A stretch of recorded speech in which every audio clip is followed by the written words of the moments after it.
اچھا، تو کیا فلسفے کی تاریخ ویسی ہی ہے جیسی ہم سب کتابوں میں پڑھتے آئے ہیں؟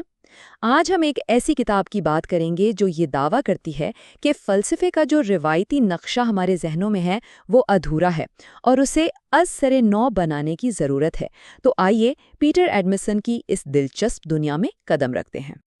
تو سب سے پہلے آئیے اس جانی پہچانی کہانی پر ایک نظر ڈالتے ہیں جو عام طور پر فلسفے کی تاریخ کے بارے میں سنائی جاتی ہے۔ یہ ایک ایسی کہانی ہے جس میں حیران کن طور پر بہت بڑے بڑے خلا موجود ہیں۔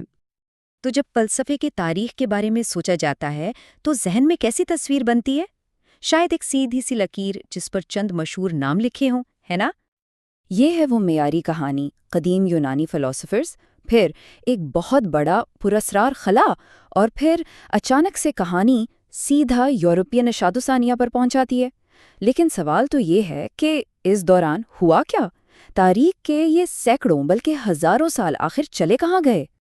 تو مطلب بالکل صاف ہے کہ فکری تاریخ کا یہ روایتی نقشہ جسے ہم سب مانتے آئے ہیں دراصل شدید نامکمل ہے۔ اس میں تو پوری کی پوری تہذیبوں کا فکری ورثہ ہی غائب ہے۔ تو چلیے اب اس کام کی طرف آتے ہیں جس کا مقصد انہی خالی جگہوں کو پر کرنا اور اس پورے نقشے کو آپ کہہ لیں کہ ازر نو بنانا ہے۔ اور یہیں پر پیٹر ایڈمنسن کی کتاب فلسفی ان دی اسلامک ورلڈ سامنے آتی ہے۔ دیکھیے، یہ کتاب صرف ایک اور تاریخی جائزہ نہیں ہے، بلکہ یہ اس مسئلے کا سیدھا سیدھا جواب ہے جس کا ہم نے ابھی ذکر کیا ہے۔ یہ کتاب آپ سمجھیں فلسفے کی تاریخ میں صرف ایک اور شاخ کا اضافہ نہیں کر رہی، نہیں، اس کا انقلابی مقصد اس سے کہیں زیادہ بڑا ہے۔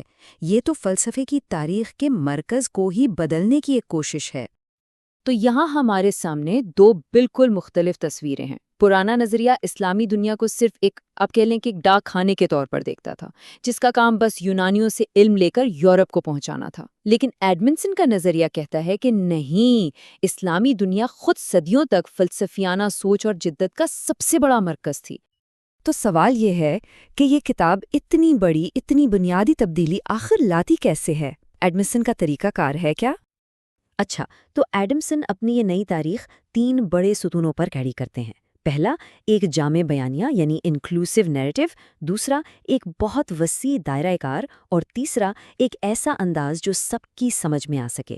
مطلب یہ کہ وہ کسی کو بھی کہانی سے باہر نہیں رکھتے، وہ اپنے کینوس کو جغرافیائی اور تاریخی طور پر بہت بڑا رکھتے ہیں، اور سب سے اہم بات، وہ اسے بہت آسان زبان میں بیان کرتے ہیں۔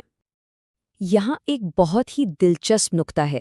دیکھیں، یہ کتاب صرف اسلامی فلسفے کی تاریخ نہیں ہے، بلکہ اسلامی دنیا میں فلسفے کی تاریخ ہے، اور اس میں بہت بڑا فرق ہے۔ اس کا مطلب یہ ہے کہ اس میں عربی زبان میں لکھنے والے یہودی اور عیسائی مفکرین بھی شامل ہیں، اور صرف یہی نہیں، یہ فلسفے کو علم الکلام یعنی تھیولوجی اور تصوف سے بھی جوڑ کر دیکھتی ہے۔ اور اس کا دائرہ کار وہ تو حیران کن حد تک وسیع ہے۔ ذرا سوچیں، یہ 1200 سال سے زیادہ کے عرصے پر محیط ہے، 3 برے اعظموں میں پھیلا ہوا ہے، اور یہ کہانی بغداد سے شروع ہو کر عظیم عثمانی، صفوی اور مغل سلطنتوں کے فکری مراکز تک جاتی ہے۔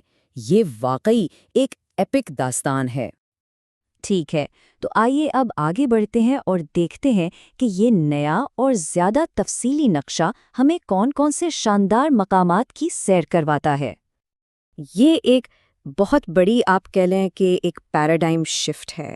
روایتی طور پر یہی سمجھا جاتا تھا کہ ساری فلسفیانہ بحث ارسطو یعنی ارسطاٹل کے گرد گھومتی ہے، لیکن ایڈمسن یہ واضح کرتے ہیں کہ ابن سینا یعنی ایویسنا کے بعد صدیوں تک فلسفیانہ بحث کا جو مرکزی نقطہ تھا وہ دراصل ابن سینا کا فلسفہ بن چکا تھا۔ اور پھر بات آتی ہے الاندلس کی، یعنی مسلم اسپین کی۔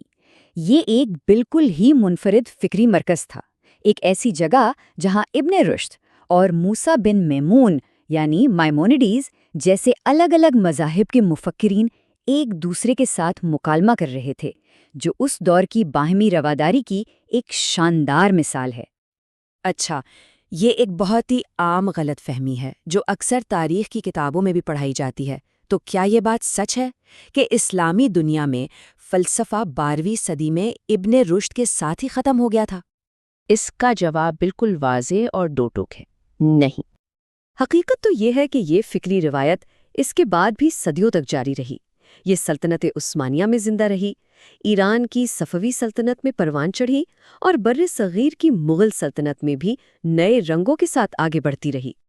تو آخر میں سب سے اہم سوال یہ اٹھتا ہے کہ تاریخ کے اس ایک نقشے کو بدلنے سے آخر فرق کیا پڑتا ہے؟ یہ سب اتنا اہم کیوں ہے؟ دیکھیں، اس کا اثر بہت گہرا ہے۔ سب سے پہلے تو یہ اس یورو سینٹرک یعنی یورپ کو تاریخ کا مرکز سمجھنے والے نظریے کو چیلنج کرتا ہے۔ یہ ہمیں دکھاتا ہے کہ اس دور میں اصل میں کتنی زیادہ فکری رنگا رنگی موجود تھی۔ یہ بات ثابت کرتا ہے کہ یہاں صرف ترجمہ نہیں ہو رہا تھا، بلکہ حقیقی اور نئی سوچ پیدا ہو رہی تھی۔ اور آخرکار یہ انسانی فکر کی ایک زیادہ سچی، زیادہ بھرپور اور زیادہ مکمل تاریخ ہمارے سامنے لاتا ہے۔ تو اصل بات یہ سمجھنے کی ہے کہ خیالات اور علم کا بہاؤ ہمیشہ سے عالمی اور بین الثقافتی رہا ہے۔ تاریخ ہماری سوچ سے کہیں زیادہ آپس میں جڑی ہوئی ہے۔